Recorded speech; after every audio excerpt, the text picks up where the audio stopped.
This is a quick little watercolor lesson, and I have a photo here in the background from Colorado, and I've made blue speckled paper, which isn't necessarily what watercolor paper would be, but the background has so much blue, I thought the blue would work. Now I'm going to duplicate, I right click and duplicate the layer in the background, and I'm pulling that on top of the paper. And what I'm going to do is go in filter, and instead of stylize and doing glowing edges, we're going to stylize and use fine edges. And that creates kind of a graphic style look here. And what we're going to use is the history brush tool to paint with.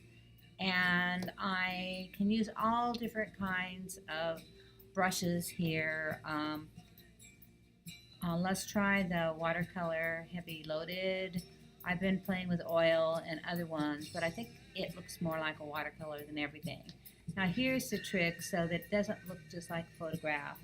You want to change your opacity down to and your flow down. That you don't want that to be very heavily opaque.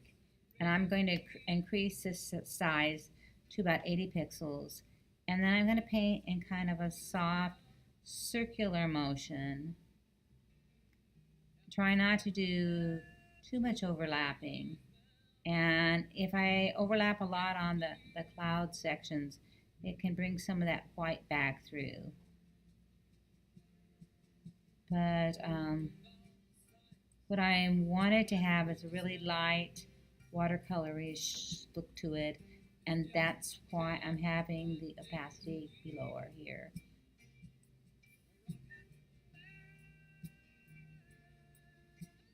And see, right now I've just got too much blue, so I'm going to undo that right there and go back to work on the clouds again. I'm going to try not to overdo any area of the sky because I want it to have a really soft, kind of transparent watercolory feel, like there's a wash in the background. Move my toolbar over here. Let's see if I can pull this over this way.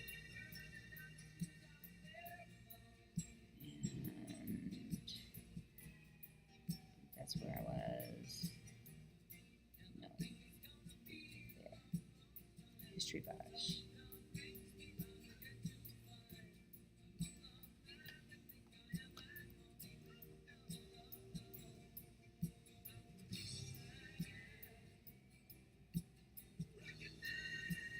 So I could become quite heavy in the area where there's clouds.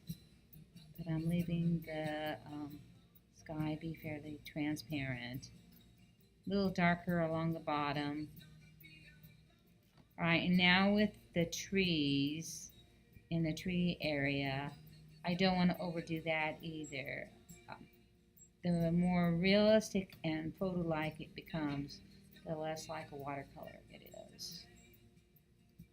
So I can just maybe darken kind of one side of things, try to create more of a value area coming up here.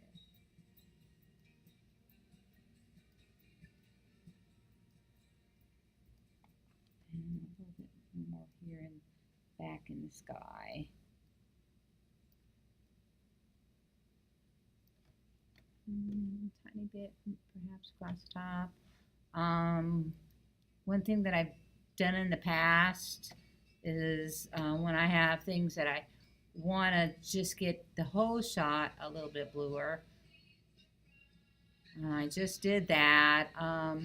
As I made my brush 2840. I can fade it now if I decide that it's too bright, and come back and fade the opacity. But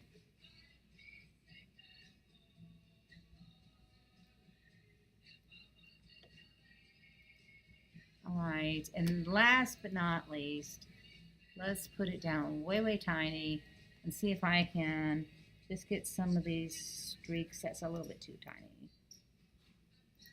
Some of these streaks that I've left in the sky. 33 pixels.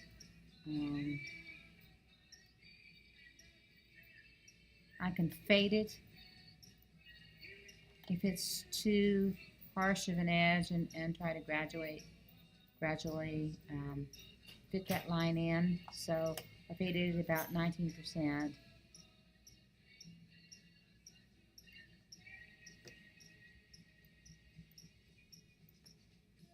It's just too spotty.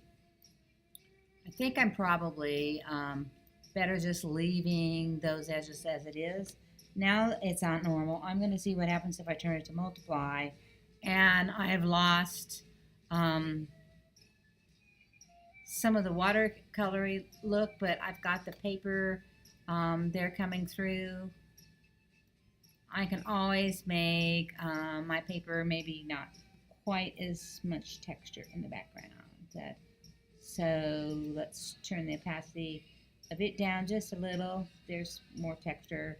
And I think that's it. I think I've got, turn this background off so that it's nice and light. And I have pretty watercolor look to the piece.